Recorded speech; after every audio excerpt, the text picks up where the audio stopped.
Amen. Donc, nous allons d'abord passer par des questions-réponses. S'il y a quelqu'un qui avait des questions par rapport à tout ce que notre frère Chai avait prêché, je vais même inviter les frères Chai à me rejoindre ici. Si vous avez des questions, vous pourrez poser toutes vos questions, même des questions en dehors de ce qu'il a prêché. Si vous avez des questions, vous pourrez toutefois poser des questions, nous allons répondre. Comme nous disons toujours, ce n'est pas nous qui répondons, c'est la parole du Seigneur. C'est la parole du Seigneur qui va répondre. Amen. Amen. Donc, toutes sortes de questions que vous avez, des questions qui vous embêtent, si nous n'arrivons pas à répondre, nous allons aller demander nos frères qui sont endormis, les prophètes Isaïe, les prophètes, les apôtres Paul, les Matthieu, ils peuvent répondre, mais si on n'arrive toujours pas à retrouver, on a nos frères dans la famille, le docteur Roger Bouleli, le docteur Adélard, l'apôtre Gauthier, il y a pas mal de nos frères qui peuvent toutefois intervenir afin que nous soyons à mesure de donner des bonnes réponses qui va répondre par rapport à la parole de Dieu, qui va nous donner la force de demeurer dans la chose de Dieu. Amen. Amen. Voilà, nous vous laissons la parole. Si vous avez des questions, car nous avons écouté la parole de Dieu, nous avons écouté des exhortations. Maintenant, s'il y avait des questions sur ça, vous pourrez toutefois poser cela, parce que l'homme de Dieu, le frère Chai a parlé sur aujourd'hui, s'il faut rappeler, il a parlé sur aujourd'hui, il a dit aujourd'hui aussi c'est les jours de grâce. C'est les temps de la grâce. Donc, dans ces temps de la grâce que nous appelons aujourd'hui, si vous attendez sa voix, n'endurcissez pas vos cœurs. Donc, aujourd'hui, la personne qui est aujourd'hui doit écouter la voix du Seigneur. Alors, il a dit, ce n'est pas tout le monde qui écoute la voix du Seigneur. Ce ne sont que ceux qui sont venus de l'éternité qui vont reconnaître la voix du Seigneur. Donc, il y a déjà parmi ceux qui vont retourner à l'éternité, il y a ceux que nous appelons les prédestinés. Donc les prédestinés, ce sont eux qui auront l'opportunité d'écouter la voix et de discerner réellement la voix du Père qui va nous faire regagner la maison. Alors si ça c'est juste un petit rappel sur ce que le frère avait parlé, il a vraiment beaucoup multiplié par rapport à aujourd'hui. S'il peut aussi ajouter sur ce que vous avez parlé l'autre fois. La fois passée, dernière fois, on va parler sur aujourd'hui, c'est qui était le temps de la grâce. Le temps de la grâce, c'est Jésus-Christ qui était venu publier ça, c'est une année de grâce. Nous avons parlé d'une année de grâce pour être bénéficiaire du temps de la grâce. D'abord, il faut croire à Jésus-Christ et tu dois devenir un partisan qui va être bénéficiaire d'aujourd'hui. Aujourd'hui, là, ça n'était pas commencé aujourd'hui. Depuis le jour de la Pentecôte, quand le Saint-Esprit a été descendu, les jours-là, et puis Paul était levé en disant, c'est que vous voyez, comme ils ne sont pas ivres, ils ne sont pas ivres d'alcool, mais se sont remplis de la puissance du Saint-Esprit, comme le prophète Osée avait prononcé dans les derniers jours. Je répondais mon esprit sur toute chair, vos filles prophétiseront, vos veilleurs auront des songes.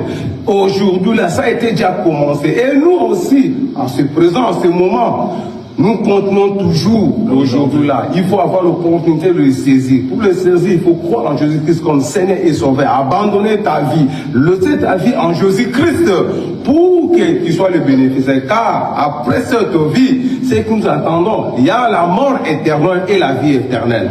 Il y a deux choses là. Ce n'est pas seulement la vie éternelle. Il y a aussi la mort éternelle. Ceux qui vont passer la mort éternelle dans leur éternité, dans la mort éternelle, ce sont des gens qui marchent dans le péché, qui ne laissent pas leur vie conduite par Jésus-Christ et même veulent conduire leur vie en eux-mêmes. Alors, les récompenses ou les bénéfices finaux, ça sera la mort éternelle. Amen. Mais nous, les enfants de Dieu, nous avons laissé notre vie en Jésus-Christ. Ce n'est pas nous qui vivons, mais c'est Christ qui vit en nous. Nous avons abandonné notre vie à Christ. Nous attendons qu'un jour, nous aussi, nous vivons dans la vie éternelle. C'est ça, d'une manière générale, nous avons présenté notre exhortation.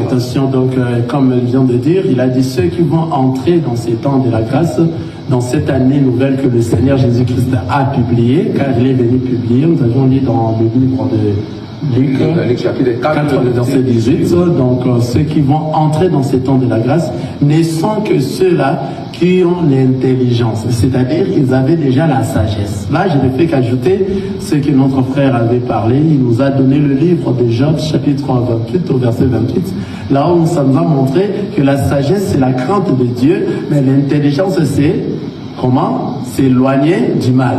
Alors, la personne qui a l'intelligence, c'est la personne qui saura comment s'éloigner du mal. En sachant comment s'éloigner du mal, c'est ainsi que toi tu vas entrer où? Dans l'année nouvelle que le Seigneur Jésus-Christ a publiée. Car les enfants de Dieu, dans notre calendrier, nous n'avons qu'une seule année. C'est l'année de la grâce qui avait été publiée par le Seigneur Jésus-Christ. Ça, c'est l'année des chrétiens.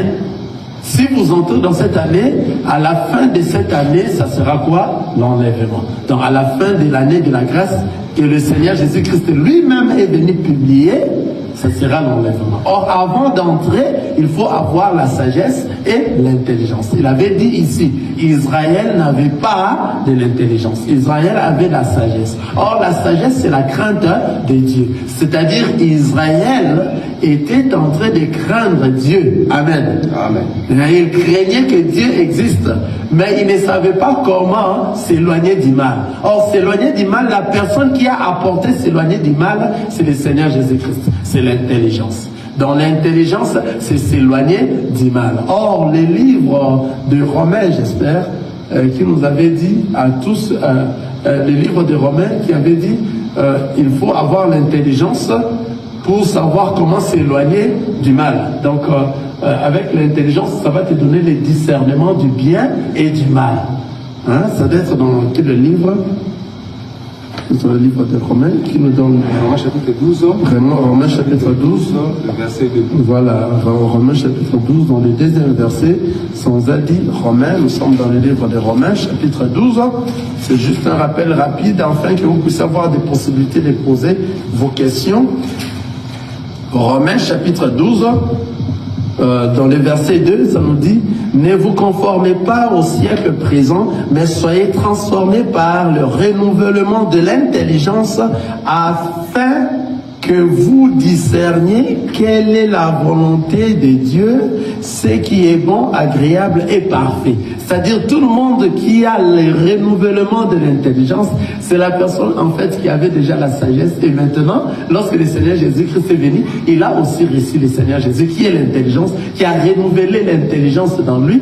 Et pourquoi? Pour discerner ce qui est bon, agréable et parfait. Or, en discernant ce qui est bon, agréable et parfait, c'est ainsi que toi tu entres dans une année que le Seigneur Jésus-Christ était venu publier, cette année de grâce. Ceux qui doivent entrer là-bas, ce ne sont que ceux qui ont été prédestinés avant le début de la création des fondations du monde. Ce sont que ceux-là qui auront à voir et à comprendre, à écouter la parole et à discerner réellement la vraie parole. Est ainsi, c'est ici la vraie parole que je dois suivre pour que j'arrive à entrer. Pour entrer, l'intelligence. L'intelligence, le renouvellement de l'intelligence, c'est ce qui fera que je puisse discerner le bien et le mal. Enfin que je sache que ici, c'est ce que je suis en train de faire est bon, parfait. Qu'est-ce que nous dit la parole de Dieu? Enfin que vous discerniez quelle est la volonté. Quelle est la volonté de Dieu? Et tout le monde, lorsqu'il est dans le discernement, lorsqu'il a l'intelligence, le renouvellement de l'intelligence va l'amener à avoir les discernements de la volonté de Dieu. Alléluia. Car la volonté de Dieu, nous ne le savons pas. C'est lui seul qui a sa volonté sur nous. Mais lorsque toi, tu reçois l'intelligence dans toi, il te donne le renouvellement de l'esprit de l'intelligence afin que toi, tu saches quelle est la volonté de Dieu. Ce qui est bon, la parole nous dit, le renouvellement de l'intelligence, afin que vous sachiez, afin que vous discerniez quelle est la volonté de Dieu, ce qui est bon, agréable et parfait. Or, l'intelligence dans le livre de Job 28, verset 28, on nous a dit l'intelligence qui veut dire comment s'éloigner du mal. Si on s'éloigne du mal, là nous sommes en train de s'approcher de savoir la volonté de Dieu, ce qui est bon, agréable et parfait. C'est pour cela dans les livres de Jean chapitre 1, les Écritures c'est Marie, dans les livres de Jean chapitre 1, le Seigneur nous a dit à tous ceux qui l'ont reçu et croient à son nom. Donc c'est-à-dire la sagesse, je vais parler par rapport à ce que j'ai dit l'autre fois, la sagesse c'est croire. Vous croyez quelque chose que vous n'avez jamais vu. Alléluia. Quelque chose qui existe, que vous n'avez jamais vu. Mais l'intelligence, c'est le recevoir maintenant. Lorsque vous le recevez, il te donne le renouvellement de l'intelligence et c'est à ce moment que toi, tu vas discerner ce qui est bon, agréable et parfait. Vous comprenez? Donc, c'est-à-dire tu as la sagesse qui est la croyance à Dieu, à l'existence de ce que tu n'as jamais vu, mais tu sais qu'il est, il existe. Comme il existe tout ce que tu dois faire, partout tu seras, tu sais que son œil est sur toi. Tu comprends? Vous comprenez? Donc le Seigneur est en train de te voir, tout ce que toi tu dois faire, tout ce que toi tu feras durant toute ta vie, partout tu seras, même si tu es seul dans ta chambre, même si tu es parmi les gens, même si tu le fais sous ton cœur, tes pensées, le Seigneur est en train de lire tes pensées dans ton cœur. Tout ce que tu penses. Lorsque toi tu marches à la crainte de Dieu, tu sais que je ne le vois pas, mais il existe et il me voit tout ce que je suis en train de faire. Ça va apporter quoi? La crainte de Dieu dans toi. Amen. Et maintenant l'intelligence, c'est le recevoir. Israël n'avait pas reçu l'intelligence qu'est le Seigneur Jésus-Christ. Alléluia. Maintenant, à tous ceux qui l'ont reçu, il leur a donné le pouvoir de devenir enfant de Dieu. Donc lorsque tu as le pouvoir de devenir enfant de Dieu, c'est à ce moment que toi tu as maintenant le discernement. Le discernement de ce qui est bon, agréable et parfait. Une fois que toi tu as ça, tu entres dans une année de grâce. Et dans cette année, la finalité de cette année, ça sera l'enlèvement. Mon frère, ma soeur, tu ne vas pas rater l'enlèvement si tu as l'intelligence. Alléluia. Là, on a juste récapitulé ce dont on s'est parlé parce que au troisième partie, je me suis aussi entré pour continuer ce qui était le thème aujourd'hui. C'est pour ça aujourd'hui, on vous laisse aussi l'opportunité de poser des questions par rapport à ce thème ou bien toute autre question que vous avez par rapport à la parole du Seigneur, toute question qui vous dérange. Amen. Amen. On vous laisse la parole. Il y a un micro.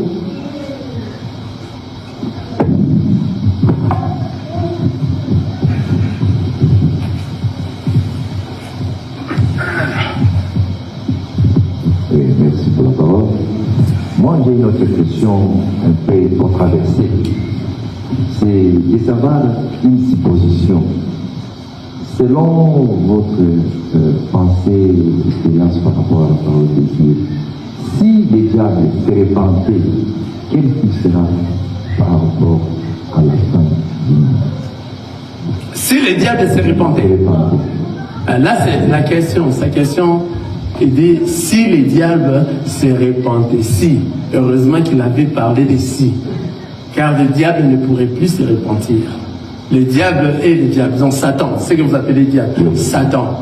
Satan n'a plus le temps de se repentir parce que il avait tout ce temps de ne pas tomber dans ce qu'il a fait lorsqu'il était au ciel.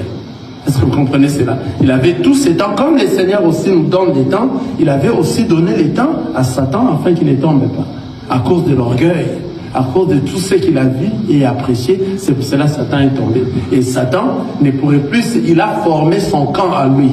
Satan ne saura plus se repentir. C'est-à-dire, c'est pour cela.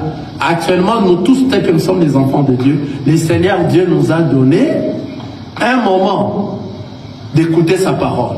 Afin que toi, tu n'aies pas raison après. Vous comprenez? C'est pour cela. Après l'enlèvement, il y aura un moment très difficile de la grande tribulation. On a parlé de ça, n'est-ce pas? Ce moment de la grande tribulation, il y aura nos frères qui vont rester. Qui sont ces frères? de vierges folles. Ils vont rester. Comme ils vont rester, ils ne vont pas accepter d'avoir la marque de 666.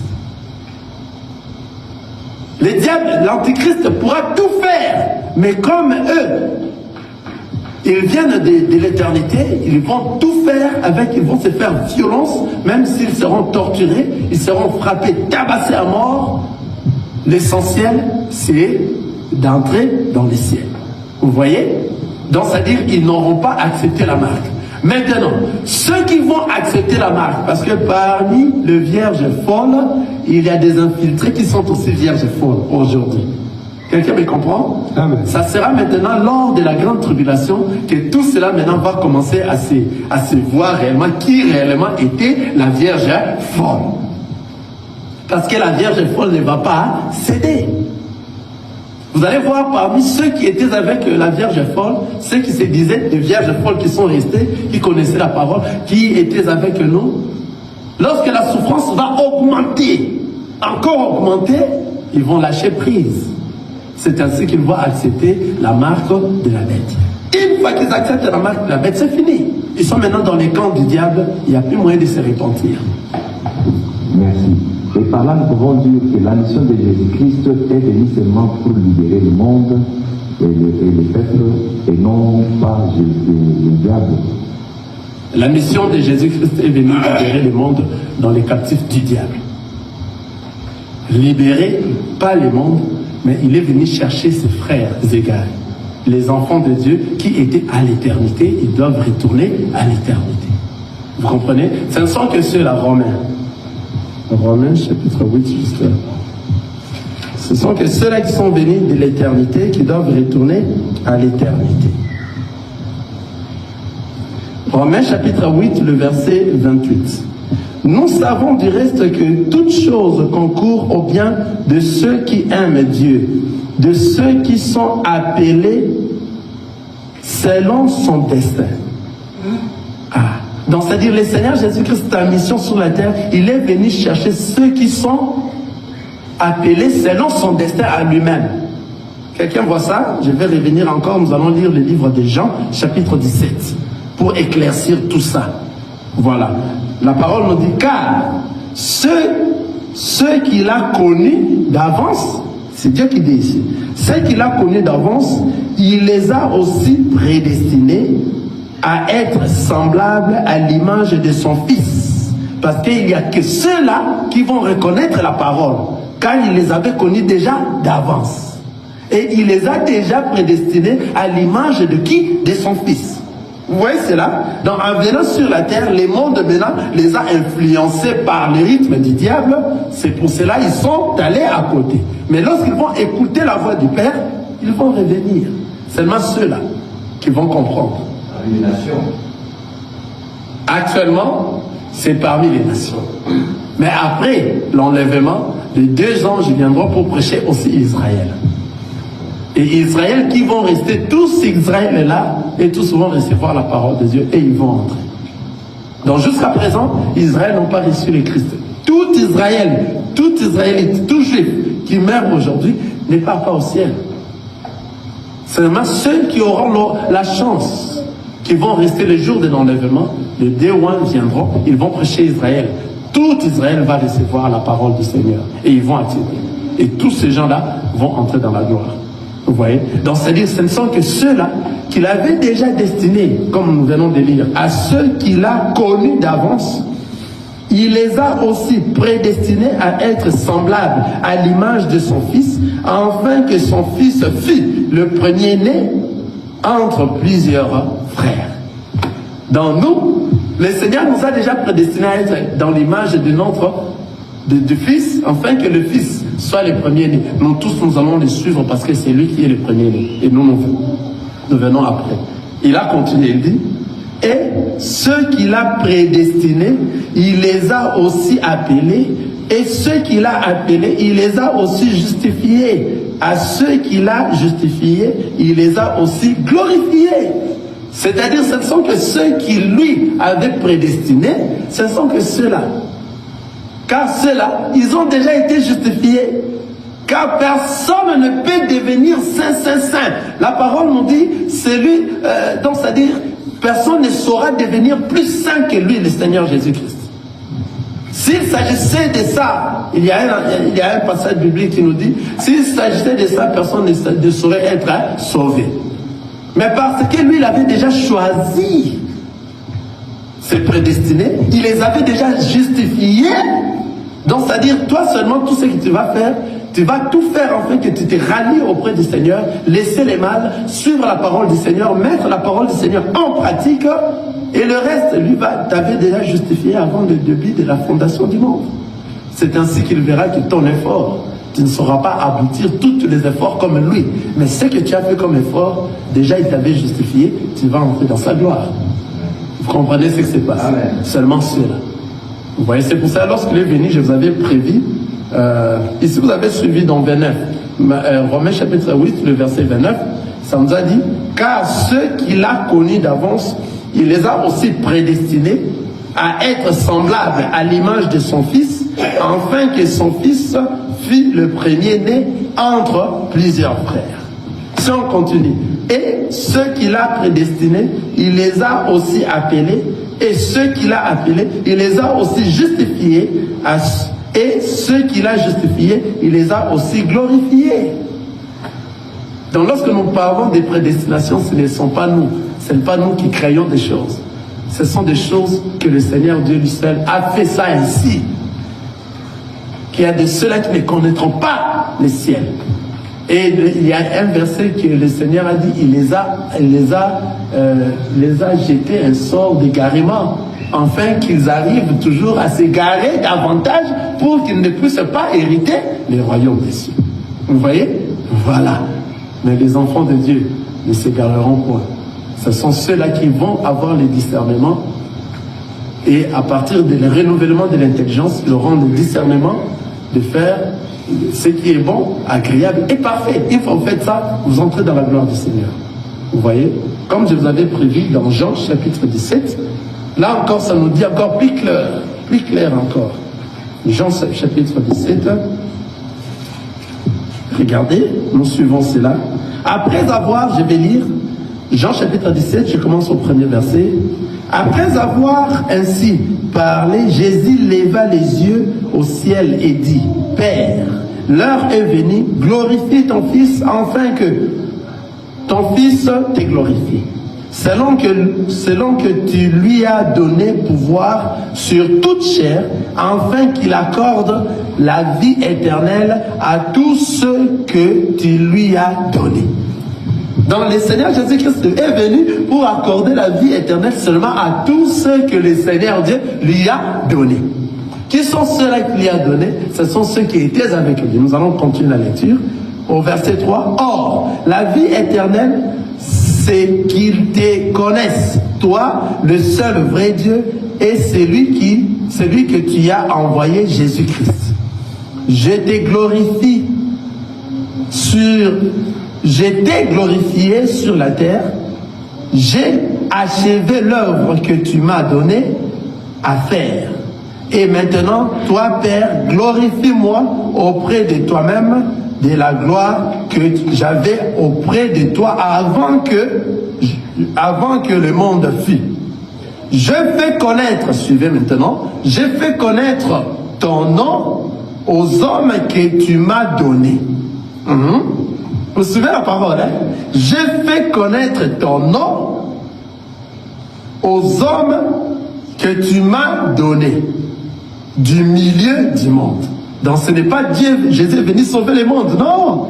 Il est venu sauver les hommes que lui, il nous a donnés au milieu du monde. Qui sont ces hommes qui sont au milieu du monde? Il dit, ils étaient à toi. Donc ils étaient déjà avant le début de la fondation. Ils étaient à toi et tu me les as donnés et ils ont gardé ta parole. Maintenant, ils ont connu que tout ce que tu m'as donné vient de toi. Car je leur ai donné les paroles que tu m'as données et ils les ont reçues et ils ont vraiment connu que je suis sorti de toi et ils ont cru que tu m'as envoyé. C'est pour ceux que j'ai pris. Ah, Jésus n'est pris que pour cela. Dans sa mission, il n'est venu que pour cela. Il dit, c'est pour ceux que j'ai pris. Je n'ai pris pas pour le monde. Ah. Je n'ai pris pas pour le monde. Mais pour ceux que tu m'as donnés, parce qu'ils sont à toi. Et tout ce qui est à moi est à toi. Et c'est ce qui est à toi est à moi. Et je suis glorifié en eux. Où est la parole? Très claire. C'est-à-dire le Seigneur Jésus-Christ ne prie pas pour le monde. Amen. Il prie pour ceux-là que le Seigneur Dieu a donné au milieu du monde. Qui sont ceux-là? Ce ne sont que ceux qui vont reconnaître la parole du Seigneur. Connaître, c'est-à-dire vous connaîtrez la vérité et la vérité vous affranchira. C'est pour ça qu'il parle de la connaissance. Quelle est la connaissance ici? C'est la vérité. C'est quoi la vérité? C'est le Seigneur Jésus-Christ. Jésus-Christ écrit, c'est la parole de Dieu. La personne qui va connaître cette parole et le mettre en pratique, ce sont ceux-là qui ont été déjà avec le Christ et le Seigneur les a mis au milieu du monde. Maintenant, à cause du diable, à cause du Satan, pour ne pas leur perturber, le Seigneur est revenu pour leur chercher, afin qu'ils rentrent là où il est, que tout cela soit avec eux. Vous voyez ce qui se passe? C'est très bien votre question. Voilà, s'il y a une autre question. Est-ce que je peux ajouter un peu? Oui. Là. Il y a, à propos de la question de notre frère Saïdi, d'abord, pour le diable, il ne reprend jamais. Lui aussi a fait son temps avec ses disciples. C'est pour cela, à cause de son différence là, Dieu aussi a créé aussi l'enfer pour lui. Donc pour lui, c'est toujours comme ça, parce que Dieu a dit il va le prendre, le jeter là, étant fait lui avec ses anges, avec tout ce qui. C'est-à-dire ce qu'il dit ici. L'enfer n'a pas été créé pour toi, mon frère. Ça a été créé pour lui. C'est son prison, c'est l'endroit où le Seigneur avait préparé pour le mettre. Maintenant, toi maintenant, à cause de ta négligence à la parole, à cause de ne pas suivre ce qui est la parole du Seigneur, c'est ainsi que toi tu vas suivre le diable. Là, on a créé pour lui l'enfer. Non, l'enfer n'a pas été créé pour toi.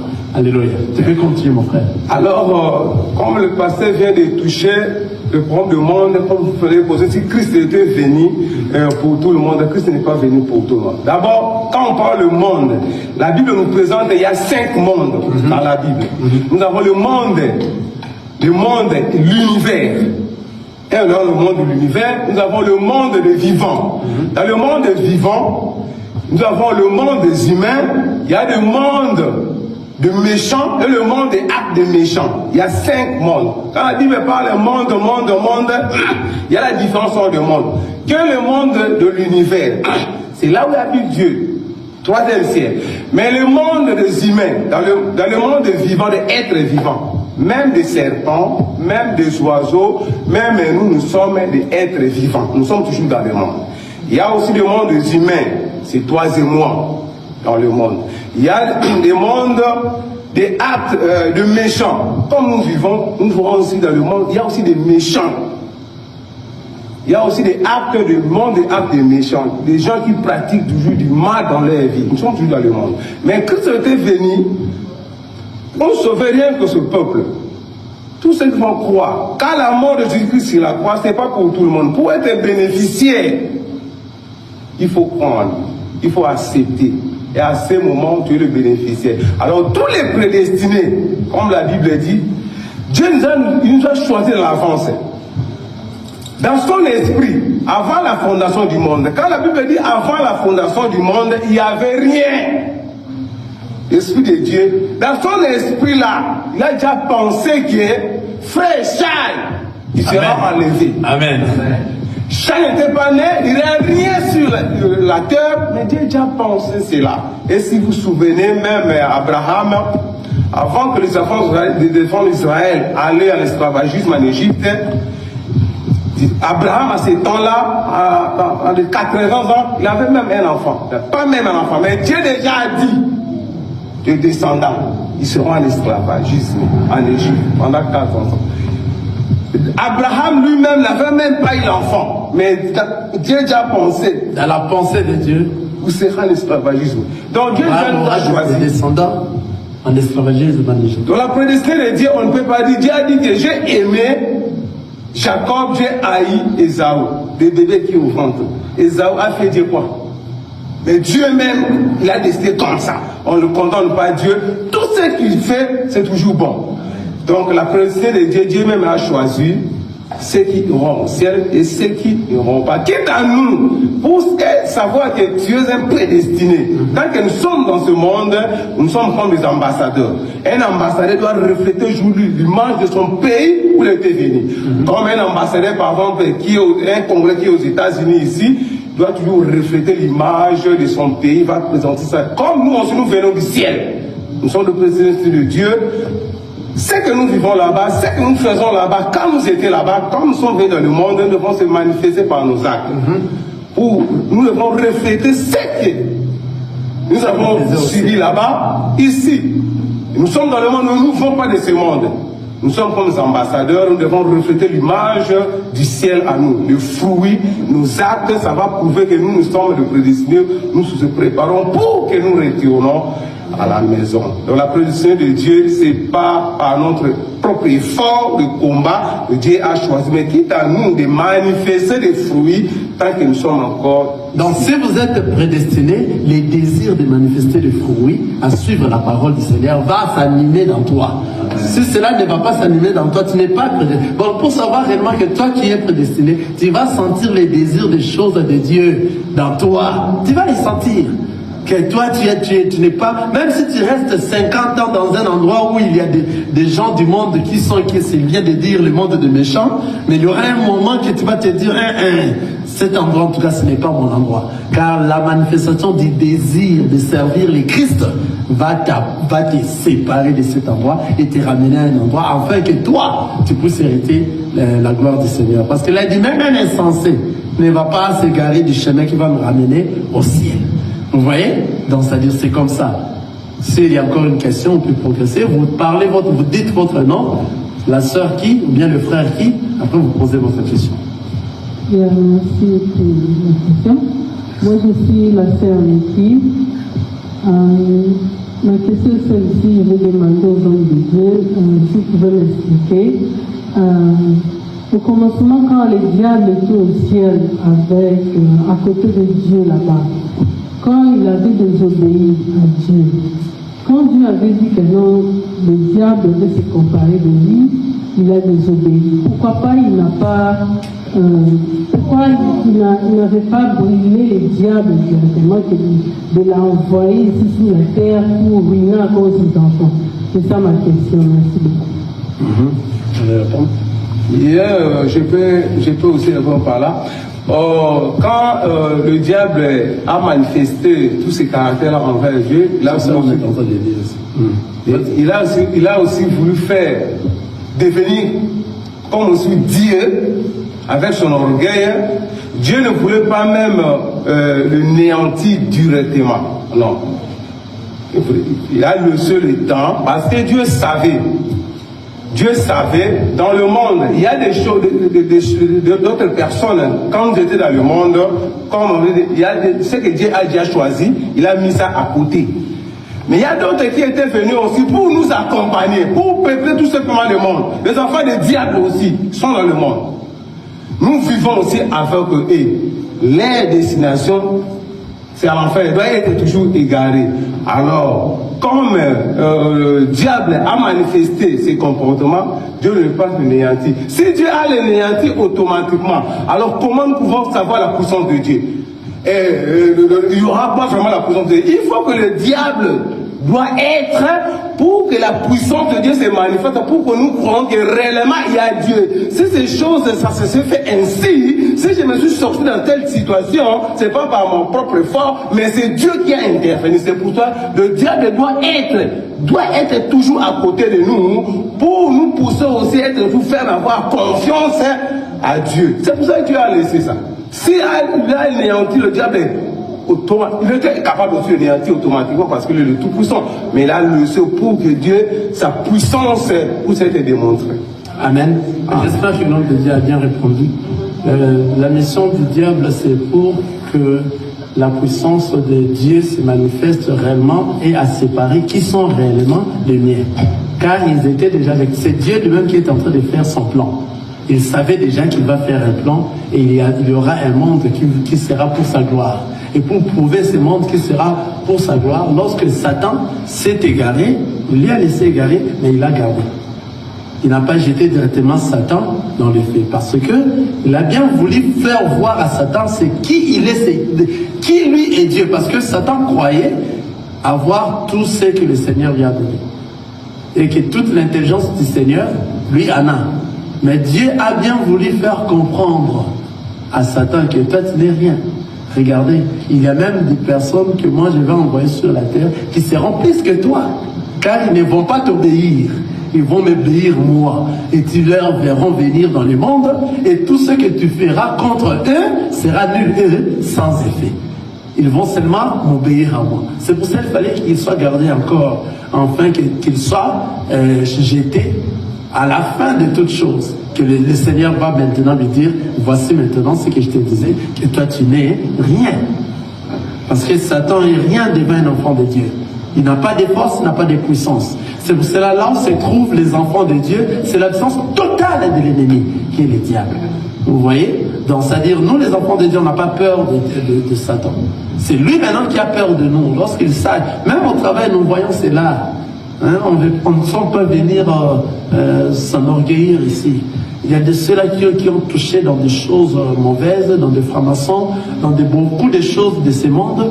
Lorsqu'il te rencontre comme c'est un homme de Dieu, il dévie la route. Nous sommes en train de voir ça. Il va dire directement que c'est toi. Oh, comment il est dans mon chemin? Il va dévier. Pourquoi? Parce qu'il sait que ta puissance est beaucoup plus forte. Et Satan maintenant, Dieu a bien voulu le faire voir que les humains que moi, je vais créer, que moi, je vais envoyer dans le monde, ils ne vont pas t'obéir. Ceux-là qui sont avec moi, ils viendront dans le monde, mais ils seront plus forts que toi. Donc, c'est-à-dire, si ces humains-là sont plus forts que toi, à combien à combien plus raison que moi, je suis plus fort que toi? C'est une démonstration de Dieu. C'était une manière de démontrer sa grandeur. C'est pour cela, lui, il est resté pour tenter seulement. Alléluia. Car Dieu ne tente pas. C'est le diable qui tente. C'est Satan qui tente. Dieu n'a jamais tenté. Alléluia. Amen. Dieu ne tente pas les humains. C'est le diable qui vient tenter. C'est pour cela même Jésus a reçu des tentations du diable. Il est venu tenter. C'est lui qui vient tenter. Et lorsqu'il va tenter, c'est le Seigneur Dieu qui dira à Job. Qui dira quoi ça? Au diable. Que tu vois, mon fils Job, que tu as pas mal tenté, mais tu n'as rien fait sur lui. Vous voyez?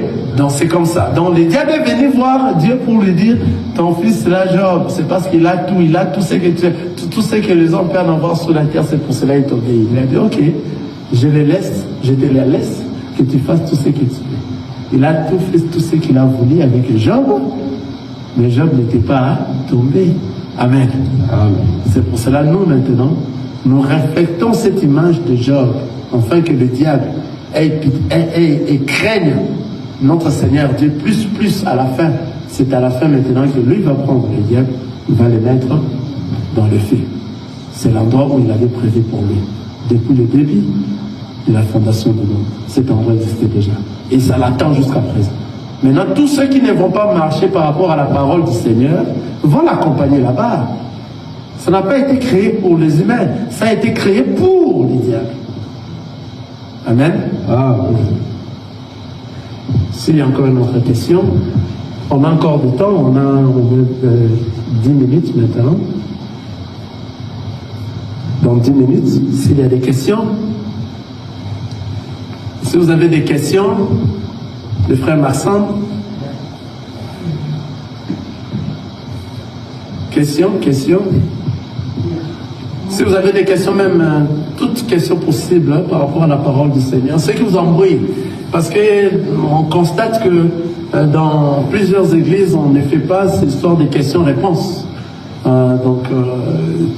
Cela fait que les fidèles ont peur même de parler avec les hommes de Dieu. Donc, pour même parler, poser une question à l'homme de Dieu, c'est comme si tu es en train de pécher. Non, c'est ça le travail des hommes de Dieu.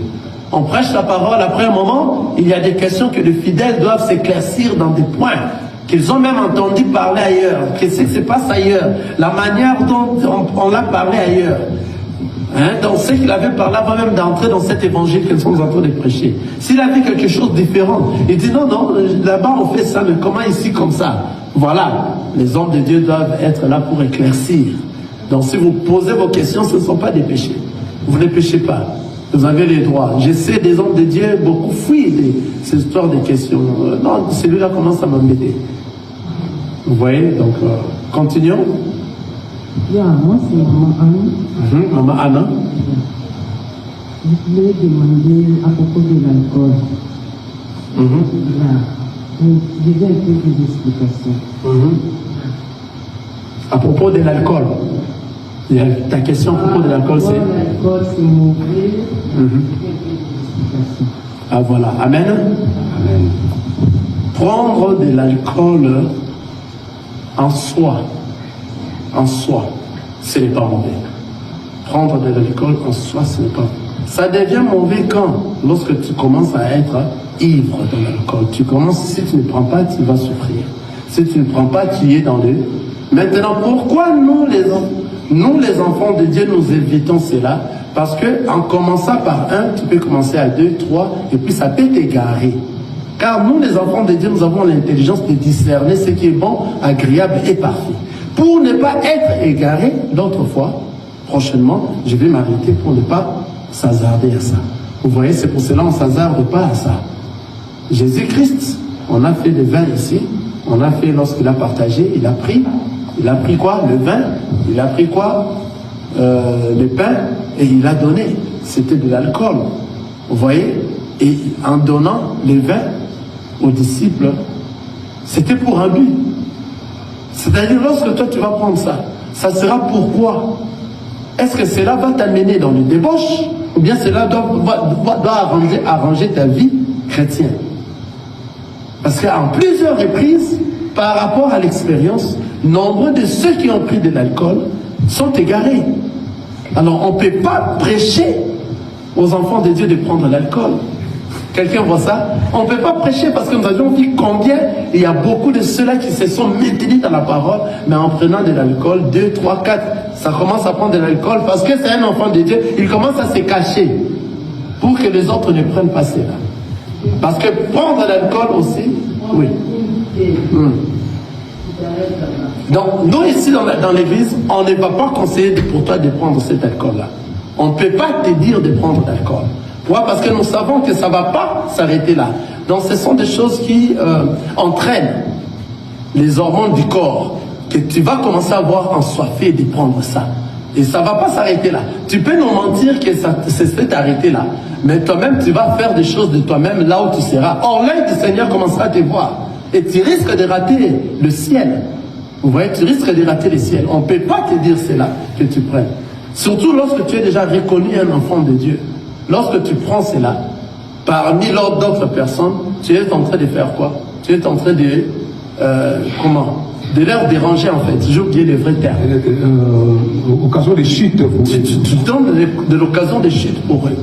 Donc c'est-à-dire, lorsque tu prends l'alcool, cela va t'animer encore à beaucoup prendre. Et ça risque de te faire perdre le chemin que toi tu as. Parce qu'au début là, tu vas te dire, je vais prendre qu'un seul. Mais après, nous ne savons pas. Et tu ne vas pas venir le dire ici. Tu vas commencer maintenant à les prendre en cachette. Tu prends maintenant les gobelets de la maison, mais tu as mis l'alcool. Tu mens aux gens que toi, tu prends de l'eau, tu bois de l'eau. Or, tu ne bois pas de l'eau. Tu prends de l'alcool. Tu vas commencer à les faire en cachette. Or, tout ce que tu fais en cachette, même si nous ne te voyons pas, l'œil du Seigneur est en train de t'observer. Ça te voit. Le jour de l'enlèvement, ne te demande pas pourquoi tu es resté. Parce que tu vas rester, parce que cela va t'amener dans les débauches. Il y a de ceux-là qui ont pris de l'alcool, et comme ils sont devenus de vrais fanatiques à l'alcool, ils ont laissé, mais ils commencent à donner aux autres pour leur faire tomber aussi. Il appelle une fille à la maison, une fille qui est venue les chercher pour aider, par exemple, une aide. Mais pour lui donner cette aide-là, toi tu veux s'abuser de cette fille-là, tu lui donnes l'alcool. Parce que tu sais que ce n'est pas bon lorsqu'elle va prendre ça. Elle va s'enivrer. Pourquoi quelque chose qui est bon, que tu sais que ce n'est pas bon, tu donnes à l'autre pour qu'il s'enivre? Si c'était bon, est-ce qu'il allait s'enivrer? La personne n'allait pas s'enivrer. Donc tu peux donner des bonnes choses qui ne pourra pas amener aux mauvaises choses. Des bonnes choses n'amènent pas aux mauvaises choses. Mais la chose qui amène dans les mauvaises choses, l'alcool, si tu donnes une personne, ça va amener une personne à une très mauvaise chose. Et cette chose-là va créer que toi, tu profites d'elle. Vous comprenez? Dans l'alcool, ce n'est pas bon. On ne peut pas prêcher ça à l'église que vous pourrez prendre de l'alcool. Non. Vous êtes un enfant de Dieu, cherchez le royaume des cieux, marchez à la crainte de la parole du Seigneur, faites tout pour se sacrifier, parce que c'est tout ça les sacrifices. Car le plus grand offrande, c'est d'offrir à notre Dieu notre corps comme un sacrifice vivant, sain et agréable. C'est ça l'offrande qu'il attend de nous. Alors pour se sacrifier, l'alcool aussi y compris. Faisons tout, même si le monde nous attire à ça. Car si c'était bon, on n'allait pas poser cette question ici à l'église. Parce que ce n'est pas bon, c'est pour cela qu'on pose la question à l'église. Car tout ce qui n'est pas bon, les hommes aiment beaucoup prendre ce qui n'est pas bon. Si c'était bon, pourquoi les gens ne prennent pas des jus? On ne peut pas poser ça à l'église. Parce que prendre des jus, ça ne va pas apporter quelqu'un à faire des bêtises. Mais prendre de l'alcool, ça va amener quelqu'un à faire des bêtises. Même si tu es seul, tu te dis vraiment d'amener en haut. Mais à un moment, tu sors quand tu commences à rire. Mais comment tu ris? Tu commences à rire de toi-même. Mais tu as dit vraiment non, je l'ai. Mais à un moment, tu es devenu en colère à tout moment. Et tu commences à gifler tes enfants par-ci par-là. Tu vois? Donc, tu te dis, mais j'ai maîtrisé ça, mais tu n'as pas maîtrisé. Toi, tu te crois maîtriser, mais ça t'a maîtrisé. Vous voyez? Donc c'est comme ça, en tout cas, on ne peut pas à l'église dire aux fidèles de prendre l'alcool, ça va te dévier. Tu risqueras de manquer le ciel à cause de ça. Parce qu'en prenant un, ça deviendra deux, ça deviendra trois, au futur, l'enlèvement, tu restes. Tu vas entrer dans cette grande mauvaise période de la grande tribulation. Amen. Amen. Je suis la sœur d'Avina, j'ai une question. Comme je dis plusieurs des gens qui ont leur nom a été déjà écrit avant le commencement du monde. Par exemple, ces gens-là, leur nom a été écrit. Par exemple, s'il y a encore des péchés, est-ce qu'ils seraient toujours dans le livre, ils vont partir toujours au ciel, ou bien ils seront dans la grande tribulation? Amen. Amen. Très bonne question. Donc la sœur Davina a posé la question de dire, par rapport à ces gens-là que les noms ont déjà été inscrits, est-ce que lorsqu'ils font encore une mauvaise chose, parce que leurs noms ont déjà été inscrits, est-ce qu'ils seront enlevés ou bien ils feront quoi? Bon, ils vont entrer dans la grande tribulation. Ah, ça c'est une très bonne question. Hein. Donc ça prouve que la sœur est en train de suivre ce que nous sommes en train de dire. Elle est une petite sœur, mais elle suit ce que nous sommes en train de parler ici, que le Seigneur vous bénisse. Amen. C'est-à-dire, tous ceux à qui les noms ont été inscrits dans le ciel, le Seigneur va leur donner le pouvoir. À tous ceux qui m'ont reçu et croient à mon nom, le Seigneur va donner quoi? Le pouvoir de devenir enfant de Dieu. Une fois que vous devenez enfant de Dieu, vous allez sentir dans vous ce qui va remonter dans vous, les sentiments de servir Christ dans votre vie. Donc, c'est-à-dire, tout ce qui n'est pas bon sera mis à côté. Tout ce qui est bon, ça va être dans l'alignement. Maintenant, il nous arrive à crébicher des fois. Mais une fois que tu crébiches, ça ne va pas venir à tout moment. Une fois que tu crébiches, tu vas te relever à l'instant même. Parce que c'est ça même notre jugement pendant que nous sommes encore sur la terre. Maintenant, parmi nous, nous constituons l'Église. Amen. Nous constituons l'Église. L'Église, c'est le corps de Christ. Et l'Église, maintenant, est scindée à deux parties. Il y a de ceux-là qui vont être enlevés, qui sont appelés la Vierge sage. Et il y a de ceux-là qui vont rester, qui sont appelés la Vierge folle. Maintenant, toi, que ton nom a déjà été inscrit, et que tu as repris encore à faire des choses du monde, le jour de l'enlèvement, tu vas comprendre que toi, tu es la Vierge folle. Alléluia. Amen. Tu as compris? tu vas comprendre que toi, tu es la Vierge folle. C'est pour cela que toi, tu vas rester. Pourquoi tu vas rester? Nous avions dit l'autre fois ici, parce que maintenant, la grande tribulation sera un enseignement pour toi. C'est à ce moment-là, maintenant, tu vas te ressaisir et cela va venir spontanément. Pourquoi? Parce que ton nom a déjà été inscrit. C'est-à-dire, le Seigneur va se manifester dans toi, en fait, que toi, tu rentres de là où toi tu étais avant. Tu as compris? Mais, comme toi, tu es revenu dans le monde avec les choses du monde, ton nom a déjà été inscrit le jour de l'enlèvement. Tu rates l'enlèvement, tu vas entrer dans la grande tribulation. Maintenant, là je viens, ça c'était le premier volet de la réponse. Au second volet de la réponse, s'il y arrivait, là toi tu n'as pas posé ça, s'il arrivait à cette personne de mourir, amen, s'il arrivait à cette personne qui soit son nom a été inscrit et qu'il est devenu dans le Seigneur après un moment, il s'est égaré et en s'égarant, il meurt. Cet homme-là, son nom n'a jamais été inscrit. Quelqu'un comprend ça? Son nom n'a jamais été inscrit. C'est-à-dire la personne qui entre dans les chemins, il va continuer à marcher dans ces chemins-là, dans la vérité, pour avoir la vie éternelle. Ces chemins, c'est un chemin sens unique, sans retour. Lorsque vous entrez, vous commencez à marcher. C'est pour ça même le diable a triché le Seigneur Jésus.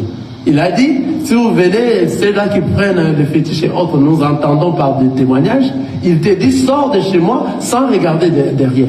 N'est-ce pas? Tu vas marcher seulement devant, sans regarder derrière.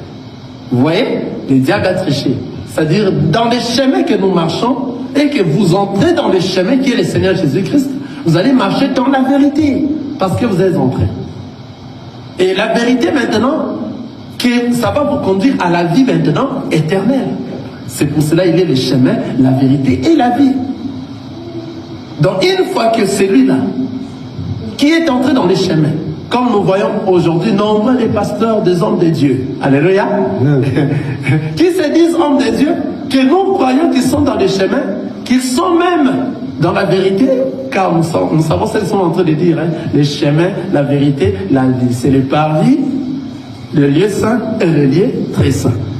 Nous savons même qu'ils sont dans le lieu saint, car c'est dans le lieu saint que nous sommes aujourd'hui dans les temps de la grâce, là où le Seigneur viendra chercher pour nous faire entrer dans le lieu très saint.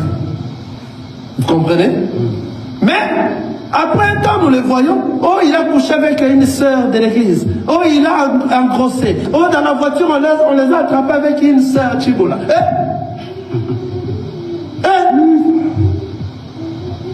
Sache directement que non, c'est monsieur tant qu'il vit encore. Ah, que Dieu soit glorifié. Mais s'il meurt, son nom n'a pas été inscrit. Tu comprends, ma soeur? Mais tant qu'il vit encore, nous prions enfin que le Seigneur fasse quoi? Lui donne encore la main et qu'il revienne. Vous allez le voir revenir vraiment dans le Seigneur. Comment savoir que celui-là est dans le Seigneur, celui-là n'est pas dans le Seigneur? Même s'il était édingoué, c'est-à-dire un féticheur, un homme qui était dans des choses du monde, un franc-maçonniste. Nous allons voir comment est-ce qu'il va revenir dans le Seigneur. Et nous allons lire sa façon de revenir dans le Seigneur. Et ses fruits vont donner réellement que celui-là n'est plus dans le monde. On va connaître nos frères par les fruits. Vous voyez? Donc une fois que tu t'égares et que tu restes dans l'égarement, la mort t'attrape là-bas. Ton nom n'a jamais été inscrit, parce que tous ceux à qui les noms ont été inscrits dans les livres retourneront au ciel. Tu as compris, ma soeur? Je ne sais pas si le frère peut ajouter. Bon, vraiment, le passé était très clair. Très clair.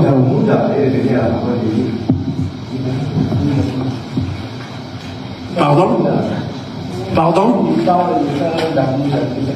Ah voilà, il dit, pour essayer d'éclaircir aussi les autres des autres pays, le frère est de la République, vous êtes de la République démocratique du Congo Kinshasa. Le frère dit, il y a eu un frère qui était dans la musique mondaine et il s'est repenti dans les seigneurs. Dans les seigneurs, ce frère s'appelait Dakumoda. Il s'est répandu dans le Seigneur, il a tout laissé du monde, il a fait même des témoignages, il a tout fait pour montrer au monde réellement qu'il n'est plus dans le monde. Vous allez voir, on a vu dans ce témoignage, on a vu sa façon d'être. Les gens qui étaient tout autour du frère ont témoigné que réellement il y avait des fruits qui ne sont plus du monde. Alléluia. Les fruits ne sont plus du monde et des fruits sont maintenant des vrais fruits, des fruits de la vie. On a vu, les gens qui étaient à côté de lui ont témoigné, jusque peut-être à sa mort, les gens ont témoigné combien il a marché à la crainte de Dieu et combien il ne voulait plus sentir les diables, même pas écouter ces chansons qu'il était en train de chanter lorsqu'il était dans les mondes. Et il est en train d'éviter que personne n'arrive à chanter ces chansons. Il dit qu'il était en train de faire quoi? Il est loué les sirènes et les satans. Alors, il ne peut jamais accepter qu'une personne puisse chanter de ces chansons. Nous tous, nous avions vu ça. Et maintenant, qui va juger? Alléluia. Amen. Dans sa mort, c'est la joie. Une personne comme ça qui était dans le monde, il est venu dans le Seigneur, comprenez directement que son nom était déjà inscrit. Vouloir ou pas, coûte que coûte. C'est pour ça la parole dit, même un insensé ne ratera pas, ne s'égarera pas au chemin qui va nous ramener au ciel. Amen. Amen. Voilà une question. La Bible nous dit que ne les jugez pas. Ne jugez pas. Quand est-ce que nous devons juger? Je réponds dans ça encore. Je vais me permettre de ça. Le frère Chai que vous voyez ici, c'est un de nos frères capables, qui est capable à faire tout ce que je suis en train de faire ici. Amen. Le Seigneur nous a fait en tout cas grâce pour le frère Chai dans beaucoup de choses. Amen. Ne jugez pas, c'est dans le livre de Matthieu chapitre 7. Amen. Amen. Nous allons éclaircir encore de nouveau, parce qu'on a déjà expliqué ça rapidement, parce qu'on n'a plus de temps. Donnez-moi 5 minutes. Matthieu chapitre 7, nous lisons ça. Suivez-moi très bien. Le frère a posé la question, vous pouvez répondre à la question, c'est le frère Flory qui a posé la question. C'est quelle question?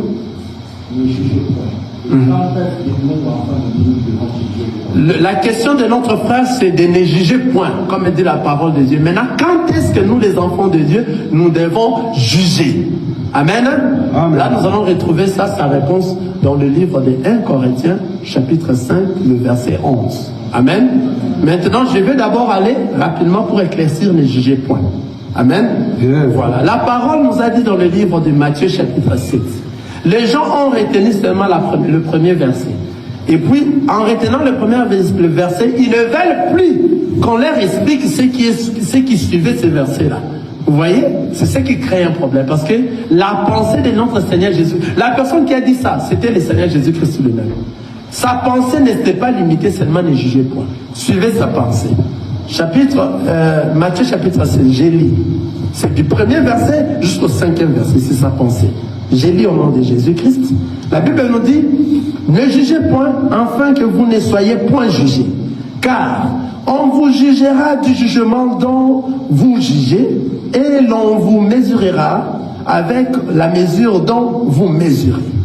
Pourquoi vois-tu la paille qui est dans l'œil de ton frère, et n'aperçois-tu pas la poutre qui est dans ton œil?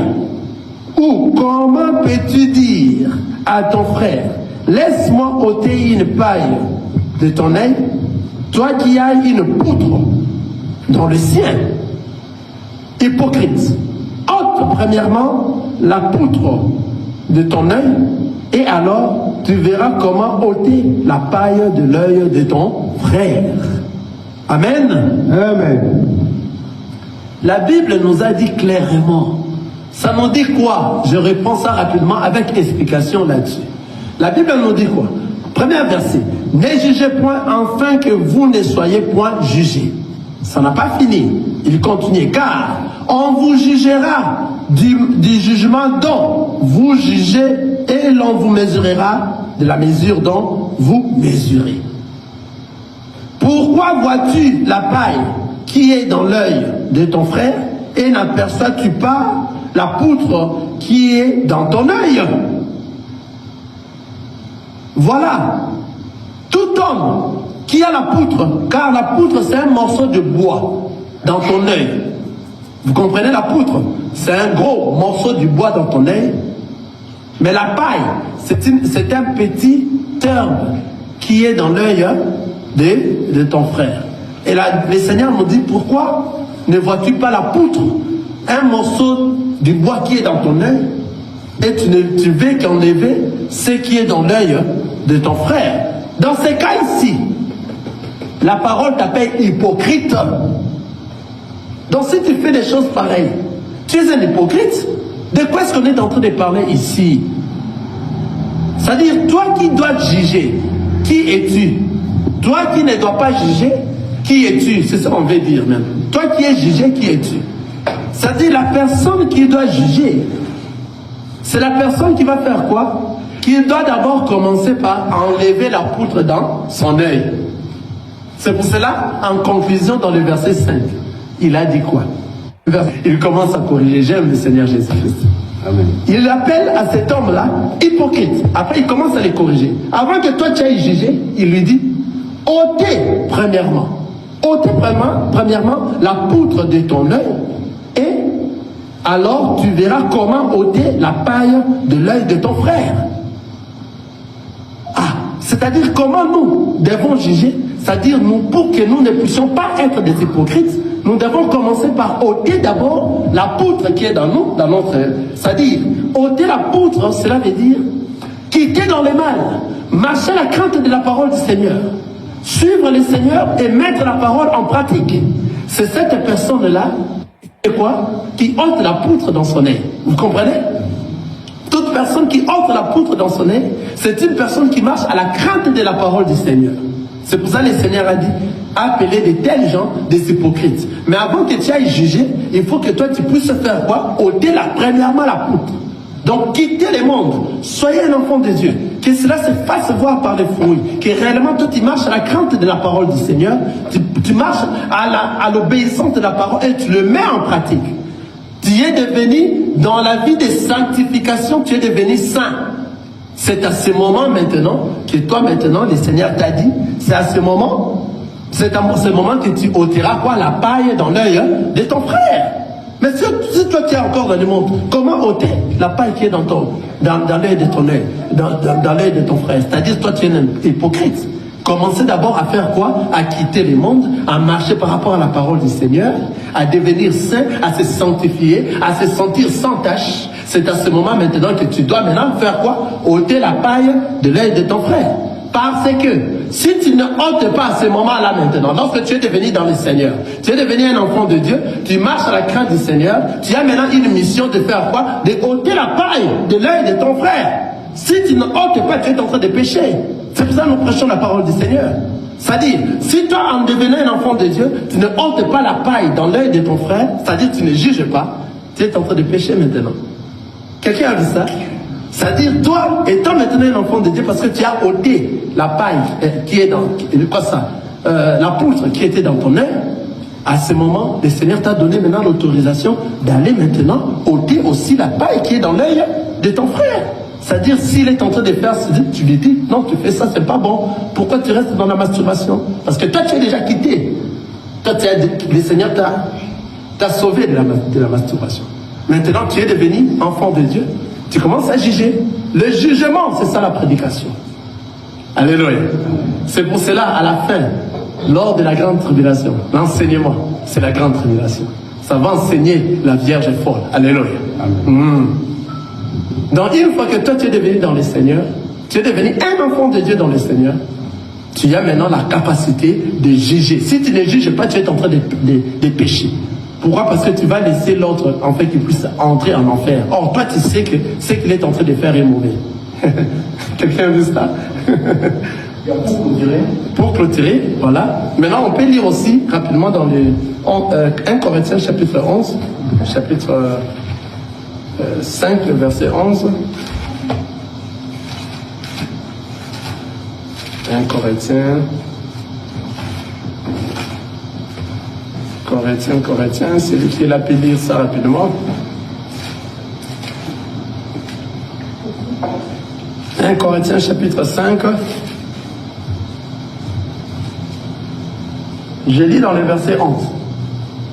La parole nous dit, maintenant ce que je vous ai écrit, c'est de ne pas avoir de relation avec quelqu'un qui se nomme frère, et impudique, ou cupide, ou idolâtre, ou outragé, ou ivrogne, ou ravisseur, de ne pas même manger avec un tel homme.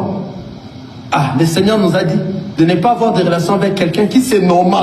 Donc il s'est glissé parmi les enfants de Dieu, il commence à se nommer comme un frère. Mais en réalité, c'est un loup ravisseur. Vous voyez? Donc il s'est infiltré parmi nous. Il commence lui-même à se nommer comme un frère. Mais ce qu'il est en train de faire, on voit qu'avant qu'il puisse frapper les stades des martyrs, il faut qu'il aille voir les marabouts. Ah, il s'est dit frère. Cet homme-là, on a le droit de le juger. Alléluia. Donc avant qu'il parte faire quelque chose de grand, il faut qu'il consulte les diables. Il faut qu'il consulte les magiciens. C'est des hommes pareils. Nous avons vous jugé. Donc il se nomme frère, mais il est cupide. Il est dans les choses du monde. Il enseigne les sœurs dans l'église. Il couche avec les sœurs dans des voitures. Voilà. Cet homme-là, le Seigneur nous a dit, il n'est pas notre frère. Mais comme il s'est nommé frère, parce que lui s'est nommé avec nous, on a la force et le courage de le juger, de lui dire ce que toi tu es en train de faire, tu n'es pas avec nous. La parole continue, regardez. Qu'ai-je en effet à juger? Qu'ai-je en effet à juger ceux du dehors? N'est-ce pas ceux du dedans?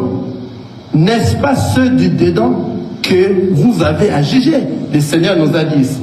Jugez ceux du dedans. Qui sont ceux du dedans? Ceux qui se nomment frères. En se nommant frères, mais ils sont en train de faire les choses du monde. Lorsque nous sommes en train de les voir dedans, à l'intérieur, ils font des choses du monde, mais ils se disent qu'ils sont avec nous. On a le pouvoir de les juger. Vous voyez, nous avons le pouvoir de leur juger, de leur dire non, ce que vous faites là, ce n'est pas dans la famille. Notre grand frère, le Seigneur Jésus-Christ, ne nous a pas montré ça. Donc vous êtes à côté. Et le Seigneur nous a dit, vous avez regardez, qu'ai-je en effet à juger ceux du dehors? Ceux du dehors sont ceux qui ne se sont pas dit ce sont des frères. Ils ne se sont pas nommés des frères. Non, on ne peut pas leur juger. Hein, les Werason, les gens du monde qui ne se sont pas proclamés que ce sont des frères. On ne peut pas leur juger. Mais toi qui es Mike Karambaï, tu te dis tu es notre frère. Ah, mais tu dois marcher par rapport à la parole du Seigneur. Si tu ne marches pas par rapport à la parole du Seigneur, le Seigneur nous a dit de te juger. Parce que ce que tu es en train de faire, tu es en train de donner la honte. La honte à notre Seigneur Jésus-Christ. Car ce que tu fais ne marche pas dans la famille. Vous comprenez là où nous sommes. C'est pour cela lui-même a dit dans le verset 13, pour ceux du dehors, Dieu le juge.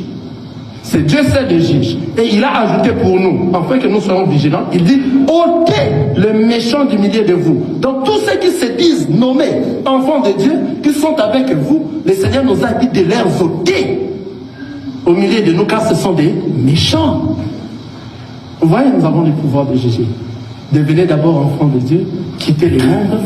C'est à ce moment maintenant que tu auras le pouvoir d'enlever la paille qui est dans l'œil de ton frère. Si tu ne le fais pas, tu es en train de pécher.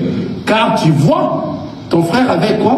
Avec la paille et tu le laisses comme ça. Toi, un enfant de Dieu. Non, tu dois lui dire que tu es dans l'erreur, tu es dans les faux.